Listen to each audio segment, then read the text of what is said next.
In today's video, I'm going to teach you how to change the language on the Wise app. Whether you've made a mistake during the initial setup or decided to switch to another language for personal preference, it's a quick and straightforward process. Let's dive right into the steps you need to follow to ensure your app speaks the language that suits you best. First things first, go ahead and log in to your Wise account. You'll want to make sure you have your login credentials handy. Once you've successfully logged in, you'll be directed to the main dashboard of your Wise account. Here, you'll spot your name or perhaps a profile icon conveniently located at the top of the screen. Click on this to access your account settings.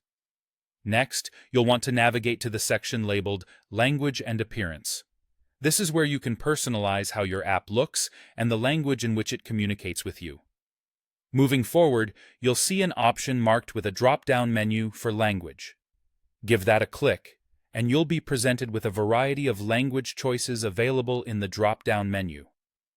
Scroll through the list until you find your preferred language. Whether you're looking to switch to Spanish, French, German, or any other language, you'll find it in this list. Once you've located and selected your desired language, it's time to make sure your choice is saved. Hit the Save button to confirm your changes.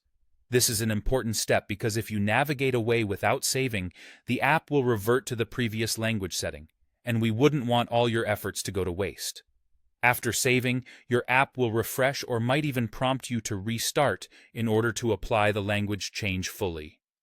Be prepared for this small interruption, as it's completely normal and ensures your chosen settings take effect properly. And there you have it. In just a few simple steps, you've successfully changed the language on your Wise app to cater to your needs. Remember, adjusting your language settings can enhance your experience with the app, making it more intuitive and easier to use. If you ever need to switch back to another language or explore new ones, these steps will always be here to guide you through the process. Before we wrap up, just a quick reminder. Make sure to check for any app updates regularly, as these often include new language options and improvements that might further enhance your user experience. Thanks for watching, and I hope you found this tutorial helpful. Feel free to revisit these steps whenever you need a refresher or to guide friends and family through the process. Until next time, enjoy using your Wise app in the language that feels just right for you.